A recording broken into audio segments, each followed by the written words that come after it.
Hi, Craig. Hi, Craig. Hey, Craig. Hi, Hi, Craig. Craig. And hello, everyone. Welcome to the paddock. Today, we're really excited because we're going to be covering something new in Formula, and that is the Formula One Academy. I'm going to let the show explain what the Formula One Academy is, so let's just share who's on today. We have Hanna, Ito, Rachel, LeAnne, and myself, Chelsea. And I'm going to pass it on to Hanna to start us off with their grand opening, which happened earlier this year. With the launch of F1 Academy in 2023, it was and is intended to be an all-female driver category, which aims to help develop young female drivers to progress to higher levels of competition, which could lead into F3, F2, F1, ultimately whatever major motorsport they choose. The grade consists of a total of 15 ladies spread across 5 teams. Those 5 teams are Campos Racing Team, MP Motorsports, Art Grand Prix, Rodin Carlin, and of course, Prema Racing Team. But we will talk further in depth about all those teams and drivers later. F1 Academy will give young female drivers the best chance to fulfill their dreams through a comprehensive program that supports their racing careers and gives them everything they need to move into F3 and hopefully into F2, then to the top tier of Formula One. The more opportunity there is, the better designed programs there is to provide another route for the drivers to succeed. Stefan Domicelli, the president and CEO of F1, recently stated, "Everyone should have the opportunity to follow their dreams and achieve their potential in Formula One once you're sure we are doing everything we can to create greater diversity and routes into this incredible sport." So, what category does F1 Academy truly fall into? Well, it was created to give young female drivers access to more track time, racing, and testing, and really just to get a chance and get that support with technical, physical, and mental preparations. Now, this does include training, they work in simulators, they do experience and participate in weekend races, and many more. So, in that sense, you can find it's pretty similar to what we see with the F1 teams. However, think of this category as a step below F3, but a step above karting. So they're now racing in real cars, similar to the F4 series once, which we'll talk a little more about in a bit. And its goal is to bring women drivers onto the Formula One track one day, something that's sadly missing since the Austria Grand Prix, which was in 1976, and the last driver was Leila Lombardi, and she was driving for the March team, which you will sadly not see on the circuit anymore. Yeah, and the other exciting part about the series is Susie Wolff. Susie Wolff was named the managing director of F1 Academy earlier this year, prior to the start of its inaugural season, which came as no surprise, really, especially to those that know who she is. She's a former Williams development driver, team principal of Venturi's Formula E team, and is spearheading initiatives like Dare to Be Different. She's an excellent choice, really, for the Female Feeder series, as she is a very outspoken advocate for getting women into motorsports, which is the whole idea behind Formula One Academy. Although enough about her for right now, we'll do a bigger and more in-depth episode about her down the line. Let's talk about the cars instead. This single-seater carbon fiber car is intended for young drivers all over the world and is equipped with the same FIA safety specifications for 2021. The actual name of the car is the Tatus T421 chassis. So, in F1 Academy, cars are essentially the same as F4 cars in the other league. They have a seal halo like you'll see in F2, F3, and F1. The car is designed for aerodynamics to be optimized to facilitate overtaking and a wide range of suspension and setup possibilities. The front and rear wing are made out of carbon composite material, aka carbon fiber. Engine is a 4-cylinder turbo with a max speed of 165 horsepower and a 6-gear longitudinal gearbox, which means they can switch gears with the paddle on the steering wheel. LOL. Top speed is 240 kilometers per an hour. That is about 165 miles per an hour, with an acceleration of 0 to 100 kilometers in 3.6 seconds and 0 to 200 kilometers in about 12.5 seconds. That's pretty impressive for an F4 car and their age being able to go that fast. While F1 cars are kind of a lot different, to say it nicely, they're a lot bigger and faster. The current engine on an F1 car is a 1.6-liter V6 engine, and turbochargers had been banned since 1989. And with the new fuel efficiency, that is a plus and a benefit that causes air not to be traveling through the pipework of the car, increasing engine efficiency. But we'll talk about the further specs of F1 in a tech episode later down the line. You will notice that turbochargers are in F4 cars, but are not in F1 cars. A lot of times it's because they don't make an engine per se small enough for a to fit the chassis of an F4 car versus in an F1 car, V6s are kind of the smallest you can go without going to like a V4. But V4s are nothing. The top speed of an F1 car is about 260 miles per an hour, just FYI to clear the differences. There's also 8 gears on the gearbox versus 6 in an F4 car, F1 Academy car, aka. A lot of times, as you move up in the division series, the engine gets bigger and substantially bigger in the car chassis itself. Similar tire compounds, brakes, and steering wheel concept across all divisions as well. So, rules and regulations. As Hannah mentioned earlier, it's a one-make racing series consisting of 15 identical cars divided up into 5 teams with 3 drivers on each team. All the drivers must be women. They must be between the ages of 16 and 25 when entering their first race event of the season. They also must hold a grade B, C, or D international racing license. Now, for tire allocation, each driver gets 3.5 sets of dry weather tires and 2 types of wet weather tires for each race. One of the sets of dry weather tires may be carried over from the previous test or event where it's applicable. For the weekend format, there are 2 free practice sessions that are 40 minutes long and 2 qualifying sessions that are 15 minutes long, and those will determine the starting grids for each race. There are actually 3 races each weekend, and they run as follows. Race 1 is 30 minutes long plus 1 lap. Race 2 is 20 minutes long plus 1 lap. And race 3 is the same as race 1, so 30 minutes long plus 1 lap. And a schedule for the weekend is released in the lead up to every round to determine the timings of each session and race. For the starting grids, this is where it can get a little confusing, so bear with me here. The driver in pole position from the first qualifying session will start race 1 in P1, pole position. The driver in pole position from the second qualifying session will start race 3 in P1, pole position. But for the second race, the first 8 finishers from the first qualifying session will start race 2 in reverse order. So P1 will start P8, P2, P7, P3, and P6, and so on, with the driver in P8 starting in pole position. As for the drivers P9 and under, they will remain in their positions for all 3 races. For the points attributions, the drivers in pole position for races 1 and 3, based on the results from the qualifying session, will be awarded 2 points from those sessions. For races 1 and 3, the points are awarded in the same way as they are for F1. So P1 gets 25 points, P2 18, P3 gets 15 points, P4 12, P5 10, P6 gets 8 points, P7 6 points, P8 4, P9 2, and P10 gets 1 point. P11 and under do not get any points. And race 2 is a little bit different, with the top 8 drivers receiving 10, 8, 6, 5, 4, 3, 2, and 1 point respectively.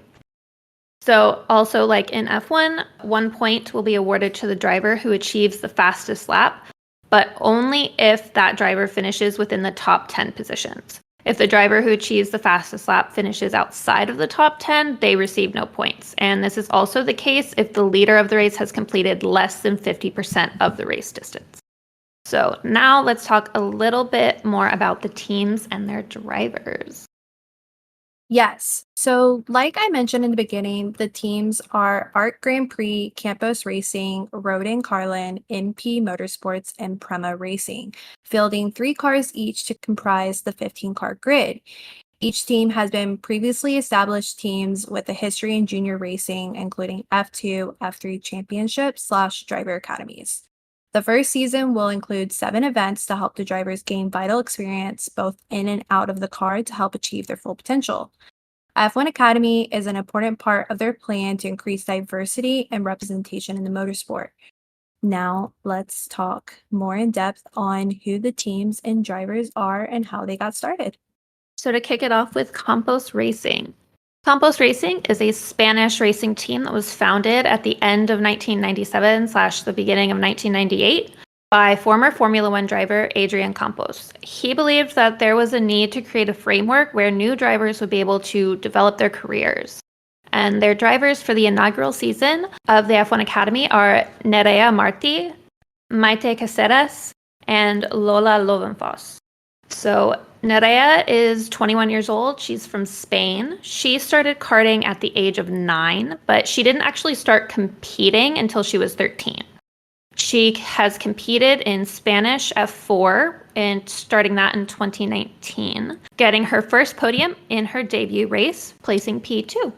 She joined the W Series in 2021, and she actually placed 4th in the driver's standings, earning points in every race, which made her the best placed rookie that year. She also actually participated in the W Series esports in 2020 during COVID, which was her first time competing in that modality, and she finished 4th. On her website, she says that driving is my way of life, and I come ready to put my foot down in every race. I love. Maite is 21 years old as well. She is from Uruguay, and she competed in the 2021 Uruguayan Formula 4 Championship, as well as US F4 and USF Juniors. She actually also competed with Campos Racing at the Formula Winter Series in Spain. And one thing that's really cool is, in addition to racing, Maite is a chemical engineering student at the Chemical Institute of Sarria. She says, I have been fighting for 12 years to compete in motorsports, and I am not planning on stopping anytime soon. As for Lola, she is 17, turning 18 in October. She's from France.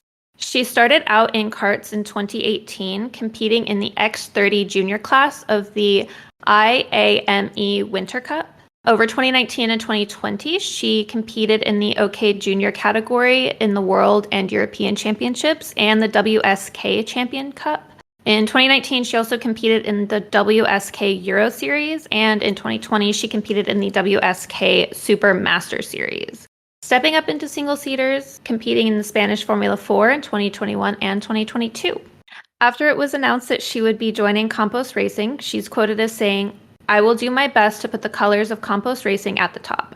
I'm sure we will achieve great things together. We are more ready than ever for this season.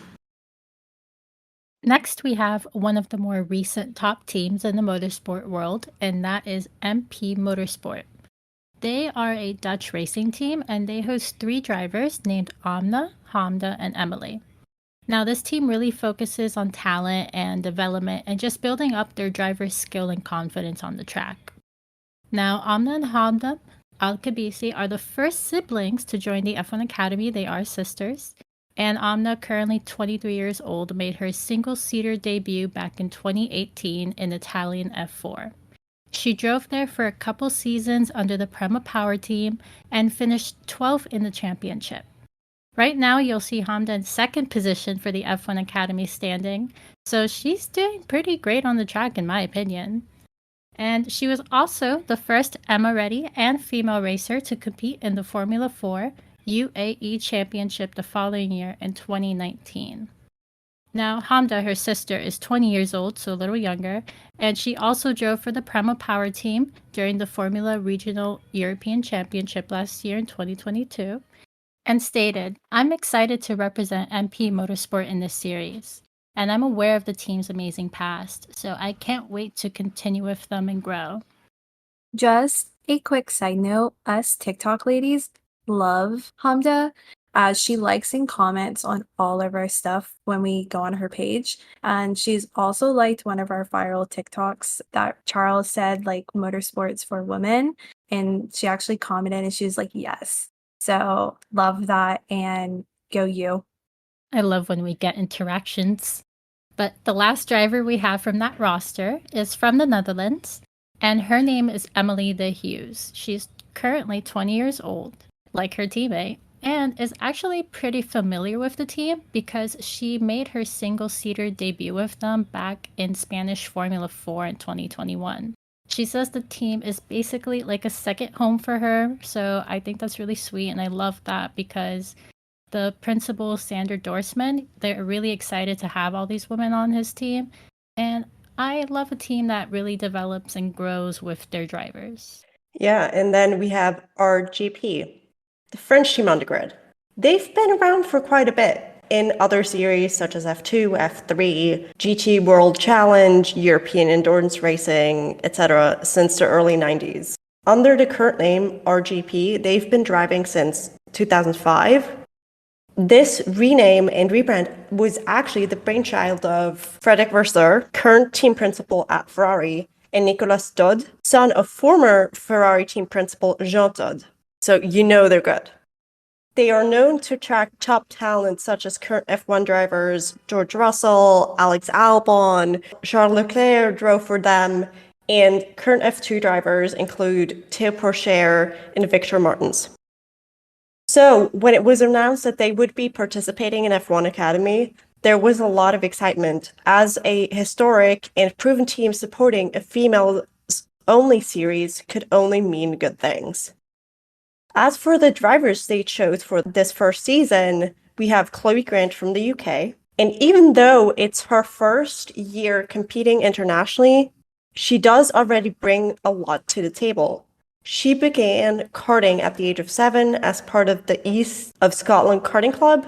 Her first championship came in 2017 at the ESKC Junior Championship, but it didn't stop there. In 2020, at the age of 14, she became the youngest person to ever acquire a Motorsports UK Junior Racing driver license in Scotland, which then allowed her to compete in and win the CKRC and BWRDC Kart Sports Championships. All this was before she switched to car racing in 2021, where she competed in both Scotland and England. The second driver in the RGP lineup is Lena Bühler. The Swiss native first raced in BMX before deciding on karting in 2016. A mere 4 years later, she made her single-seater debut in the Spanish Formula 4 Championship, and what a debut it was, claiming 6 top 10 finishes that year. This caught the attention of Alpine, whom she raced for in 2021 as well as 2022, though 2022 was a shortened season for her. Last but definitely not least, RGP has German Carrie Schreiner as part of their lineup.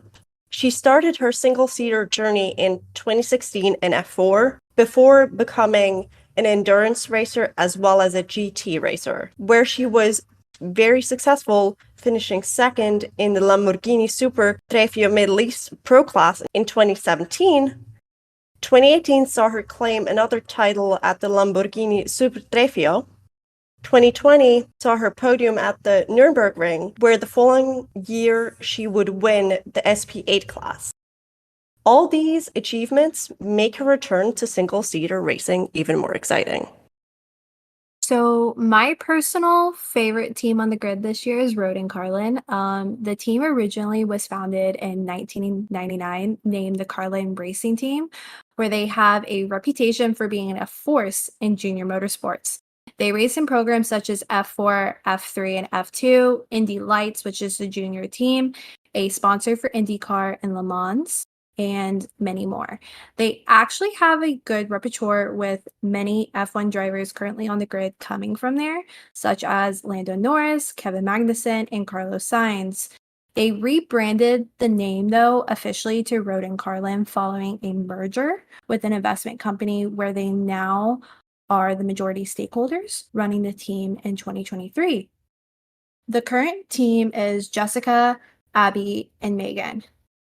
So Jessica Edgar is currently 18 years old, recently had her birthday, so happy birthday, and raised in the UK, based out of Innerdale in Kinside City. She started karting at the age of 5, where she comes from a very extensive karting background, with being the 10th member of her family to get involved competitively in racing.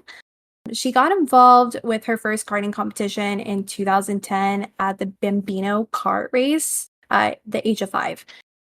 She won her first championship in 2018, getting 4th overall in the Mini X30, got first in the Super 1 and Super 1 RD1 series as well. In 2019, Motorsport UK Kart Masters Grand Prix and the X30 Mini category, where she finished 4th in the British Kart Championship that same year. So pretty impressive for being so young. In both 2021 and 2022, she made the list for the FIA's Girls on the Track Rising Star program and competed in the GP4 series in 2022, which was her first single-seater debut series ahead of entering F1 Academy. And actually, she was the first driver to sign with F1 Academy and is currently 5th overall in the 7-round race series and is currently driving under the number 11 on the grid. Abby Pulling is currently 20 years old, born and raised in Gosfordon, United Kingdom. She started her karting career in 2012 at 9 years old, winning the 2012 and 2013 Winter Series at the Trent Valley Kart Club. In 2013, she started racing all over the country versus local, where she broke the lame cadet lap record at Fullback and briefly held the record lap at Roja track, along with many more. Very impressive, very fast. I can talk a long time about how impressive her wins throughout the year was, but in 2020, she moved to the British F4 team, where she took podiums throughout the season, landing in P6 in the Drivers' Championship overall.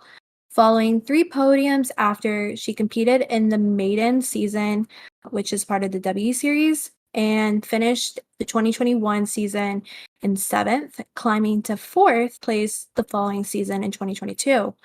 She also won 7th again in the W Series, which means her single-seater debut was in 2020. She is a part of the Alpine Driver Academy for the 2nd season and currently races under number 11 on the grid. Lastly, we have Megan Gilks. She is currently 22 years old, born and raised in Richmond Hill, Canada, so other side of the pond. She is the 3rd generation racer in her family, began karting at the age of 9, and take a brief break from karting following a crash at the World Finals where she broke her wrist. She ended up returning and won the Ottawa Challenge Karting Cup in her home country in Canada and finished runner-up in the 2017 Eastern Canadian Karting Championship, along with being an ambassador for Dare to Be Different, focusing the push out of the normal in motorsporting with women, aka something Susie Wolf is also involved in. Gilks made her debut to single-seaters in 2017 in the Canadian F1 200 Championship Series, finishing 3rd overall and finished runner-up in the Sports Car Club of America Southeast Majors Championship in 2019. She applied for the W Series and European-based F3 Championship based solely on women. She was selected out of 18 drivers, where she won the non-championship reverse grid race at TT Circuit Assassin and became the youngest W Series winner and first North American female driver to win an F3 race in Europe. She did return and compete in the Ontario F1 600 Championship in 2020, which is in Canada, where she was the runner-up overall in the series, and GP4 again in 2021. So she kind of bounced around with different series. Last year in 2022, she did race for the UK's GP4 Championship, claiming 2 wins and furthermore podium finish on her way to the 6th. In the overall standings, she is a part of the Aston Martin's F1 team as a trackside support engineer during her placement year at the university. So when she's not in school, not racing for F1 Academy, you can find her on the grid working with F1 team. With moving on to F1 Academy after an impeccable racing career, she is currently number 12 on the grid. Now on to our last team. And last, They're not least, though. We have one of the most powerful teams on the circuit right now, and that is Prema Racing. So they can be found in almost every league for junior drivers, and that's ranging from like karting all the way up to FIA Formula 2. So when you need to remember who Prema is, like Ito said, think of Charles Leclerc, think of Mick Schumacher, because both of them won their F2 titles with the Prema team. Now, first on the team, moving up from karts, is Chloe Chong from Singapore, who is currently 21, and she started racing in karts back in 2013. So you may have also seen her in the Rotax Max Euro Trophy or the IAME Ladies Cup in France, which was in 2021. She did say in an interview with F1 that this will be my first year in cars, and it's a dream come true to have been given the opportunity to make my debut with such a renowned team as Prema. Next, we have 22-year-old Marta Garcia from Spain.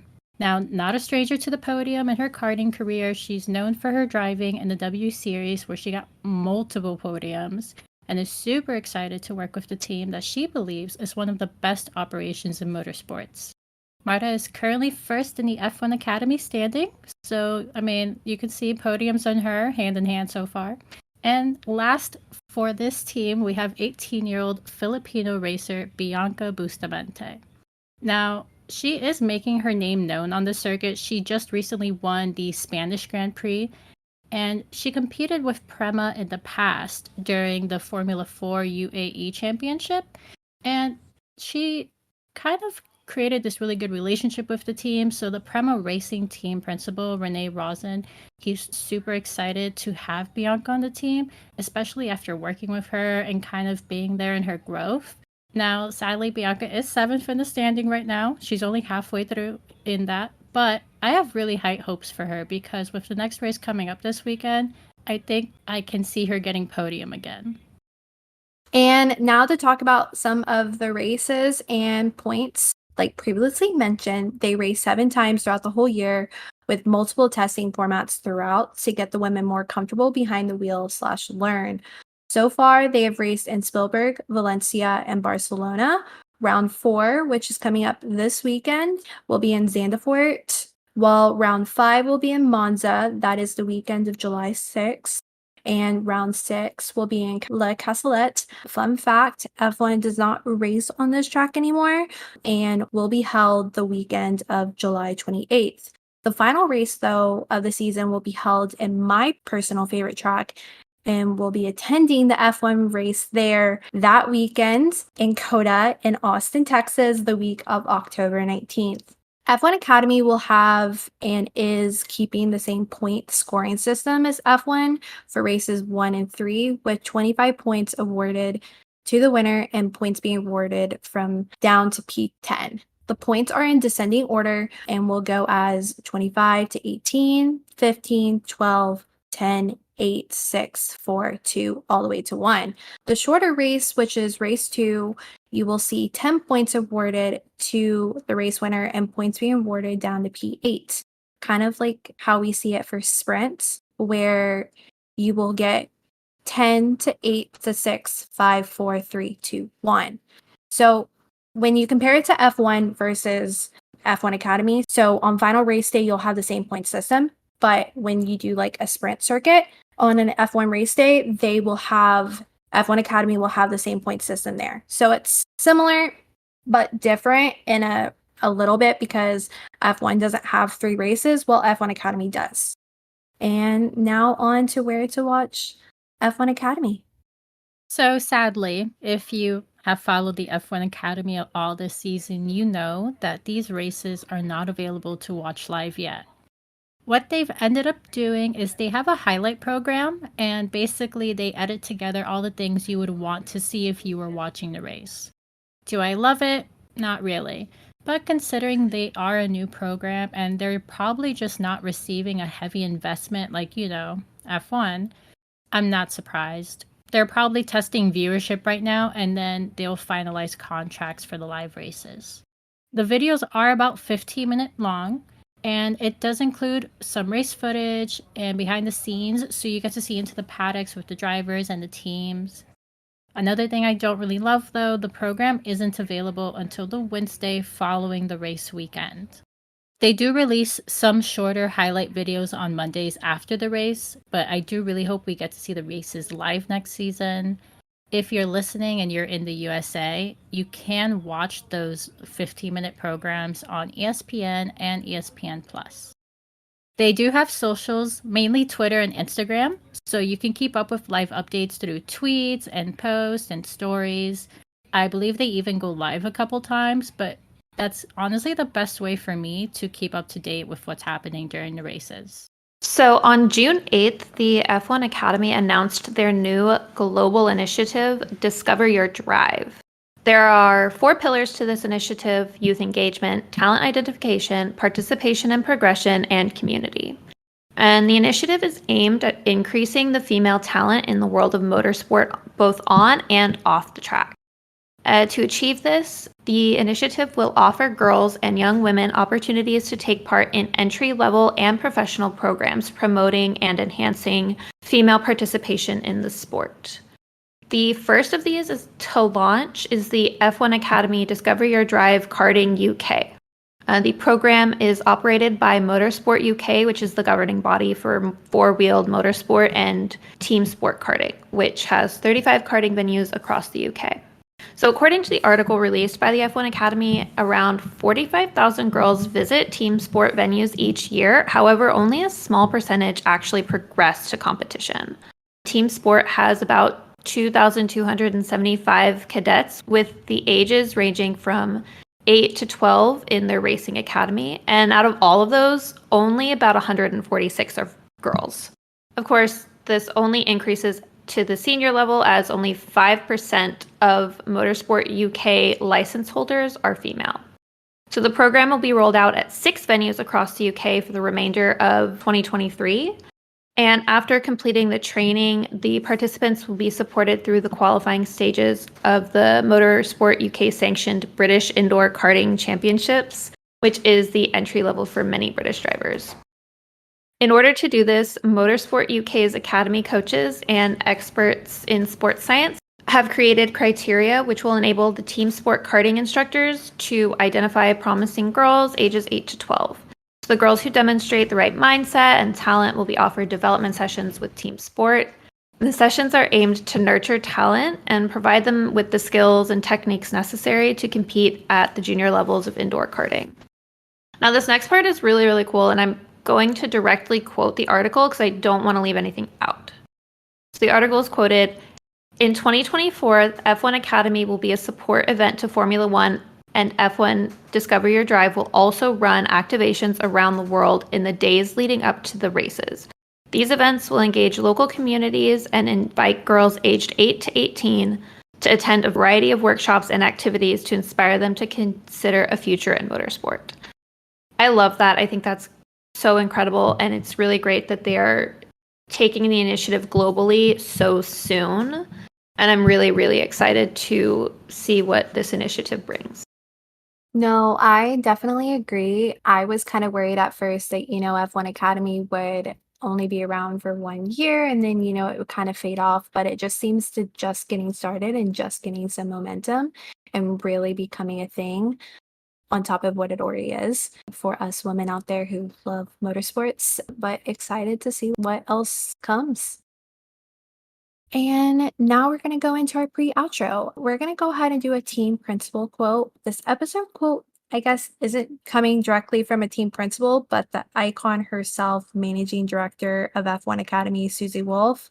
This is quoted where she says, "Ultimately, when you're out on the track, when your helmet is on, nobody can see the driver.